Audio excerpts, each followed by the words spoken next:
નમસ્કાર, આપ જોઈ રહ્યા છો સ્પાર્ક ટુડે ન્યૂઝ। આવતીકાલે માંજલપુર વિધાનસભાની પેટા ચૂંટણી મતદાનને લઈ વડોદરા મહાનગર ભાજપ અધ્યક્ષ ડોક્ટર જયપ્રકાશ સોનીએ નિવેદન કર્યું છે। 30મી જુલાઈના રોજ 7 થી 6 સુધી મતદાન થશે। લોકશાહી મતદાન કરવું એ મહત્વનું છે। ભાજપના ઉમેદવાર સતીશ પટેલ જંગી બહુમતીથી જીતાડી તેવી મતદારોને અપીલ કરવામાં આવી છે। ભાજપ પ્રદેશના હિત માટે કામ કરનારી પાર્ટી છે। અત્યાર સુધી માંજલપુર વિધાનસભાનો ઇતિહાસ છે કે અત્યાર સુધી આ બેઠક ભાજપને જ ફાળે ગઈ છે। લોકશાહીના પર્વે છે, લોકશાહીનો પર્વ છે ત્યારે ઉત્સાહભેર ઉજવવો જોઈએ। અત્યાર સુધી અમે પ્રચાર કર્યો છે, લોકોનો સારો પ્રતિસાદ મળ્યો છે તેમ જયપ્રકાશ સોની દ્વારા જણાવવામાં આવ્યું હતું। અત્યાર સુધીનો છાણીના ઉમેદવાર છે, પરંતુ સતીશ પટેલ માંજલપુરમાં જ કાર્યાલય ખુલ્લું મૂકવામાં આવશે નાગરિકો માટે, આવી વાત નેરેટિવ ફેલાવી રહ્યા છે લોકો। આવતીકાલે મતદાન છે, વરસાદને કારણે મતદારોને કોઈપણ તકલીફ ન પડે તેના માટે વ્યવસ્થા પણ કરવામાં આવી છે। આપ સૌને જાણકારી હશે જ કે આવતીકાલે એટલે કે 30 જુલાઈના રોજ સવારે 7 થી સાંજના 6 વાગ્યા સુધી મતદાન થવાનું છે।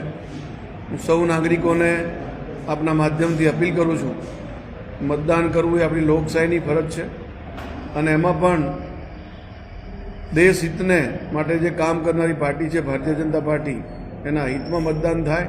ભારતીય જનતા પાર્ટીના ઉમેદવાર સત્યેન્દ્ર પટેલ, સતીશ પટેલ, જેમનો ક્રમ નંબર 2 છે, એમને મત આપી અપાવી અને ભવ્ય જીત અપાવશો એવી સૌ પાસે અમારો આશાવાદ પણ છે। અને માંજલપુર વિધાનસભાનો જે પ્રકારનો અત્યારનો સુધીનો ઇતિહાસ રહ્યો છે, ભારતીય જનતા પાર્ટી હંમેશા સારી માર્જિનથી આ સીટ જે છે એ જીતતા આવ્યા છે। તો આ આવતીકાલે જે મતદાન થવાનું છે, સૌ નગરજનો ઉત્સાહભેર લોકશાહીના આ પર્વમાં આપણે સૌ સાથે મળીને આ ઉત્સવને ઉજવીએ એ જ આશા છે।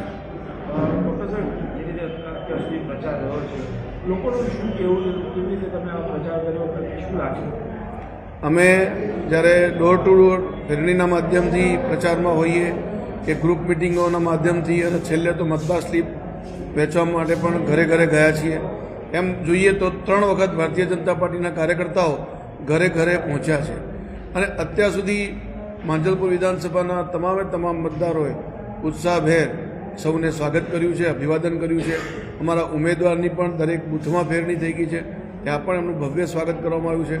કેટલી જગ્યાએ મારે પણ પોતે જવાનું થયું, ત્યાં પ્રત્યક્ષ મારે નગરજનો સાથે મળવાનું થયું છે। એમને કહ્યું છે કે ભારતીય જનતા પાર્ટી હંમેશા વિકાસના કામો કર્યા, સારા કામો કરે છે, એટલે ભારતીય જનતા પાર્ટીએ મત માગવા આવવાની જરૂર નથી। અમે બધા ભારતીય જનતા પાર્ટીને જ મત આપીશું, આવો વિશ્વાસ ભારતીય જનતા પાર્ટીમાં પ્રજાજનોએ કર્યો છે।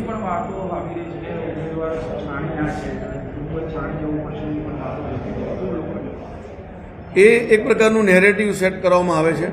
ભારતીય જનતા પાર્ટીના ઉમેદવાર સતીશભાઈ પટેલ ખૂબ જૂના કાર્યકર્તા, ભારતીય જનતા પાર્ટી સંગઠનનું કામ કરેલું છે, એમને સ્ટેન્ડિંગ કમિટીના ચેરમેન તરીકે, સરપંચ તરીકે વહીવટનો પણ અનુભવ છે, સહકારી ક્ષેત્રના પણ આગેવાન છે અને એક સેવાભાવી માણસ તરીકે પણ છાણીમાં કામ કરતા રહ્યા છે। અને ભારતીય જનતા પાર્ટીનું તો કાર્યકર્તા જ એ ધારાસભ્ય હોય છે, જે પણ કોઈ કાર્યકર્તાને મળીને સૂચન કરે એનું કામ અચૂક થાય એવો ભારતીય જનતા પાર્ટીના કાર્યકર્તાઓનો વિશ્વાસ હોય છે ને થતું પણ હોય છે અને એના કારણે જ ભારતીય જનતા પાર્ટી સતત જીતતી આવે છે। અને હું દરેક નગરજનોને વિશ્વાસ અપાવું છું કે ધારાસભ્યશ્રી બન્યા પછી સતીશભાઈ પટેલ પહેલાં જ અહીંયા માંજલપુરના વિસ્તારની અંદર એમનું કાર્યાલય ખોલશે અને કાર્યાલયથી એ જનસેવાના કાર્યાલયથી દરેક લોકોના પ્રશ્નો સાંભળવામાં આવશે અને વિકાસના કામો ત્યાંથી જ કરવામાં આવશે। તમારે ક્યાંય જ જવાની જરૂર નથી, તમે માંજલપુર વિધાનસભામાં રહીને તમારા કામો કરાવી શકશો। એ અમારા કાર્યકર્તાના માધ્યમથી હોય, ધારાસભ્યશ્રીની કાર્યાલયથી હોય, તો આપ જરૂર એનામાં નિશ્ચિંત રહેશો।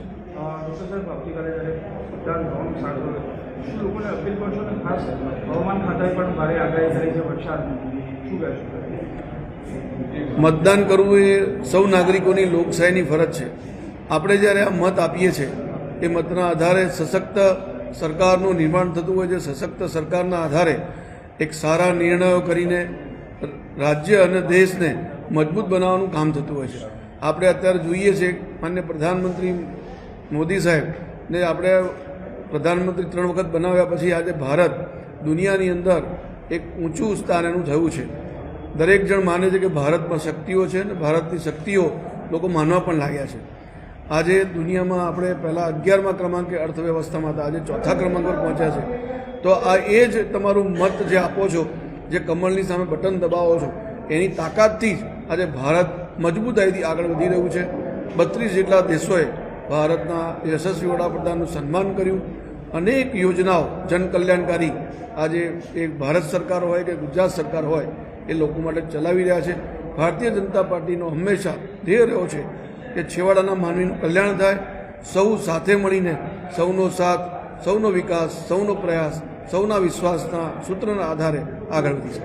સાહેબ, કાલે જાહેર રજા નથી અને તમામ વસ્તુઓ ચાલુ છે અને આમ જનતાને શું કહેશો, કેવી રીતે મતદાન આપવા માટે બહાર નીકળશે કે જંગી મતદાન થાય?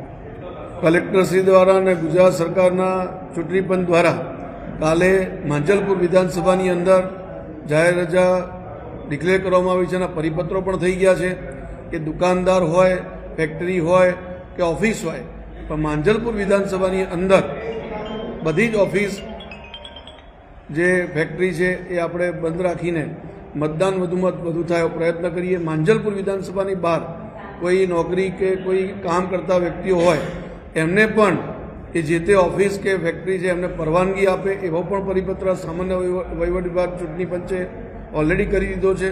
એની પ્રતો પણ બધી જગ્યાએ પહોંચાડી છે. આપ સૌને આપના માધ્યમથી વિનંતી છે કે વધુ મતદાન થાય એટલા માટે આપના કર્મચારીને મતદાન માટે પ્રેરિત કરીએ અને એમનું મતદાન થઈ જાય એવું આપણે પ્રયત્ન કરીએ.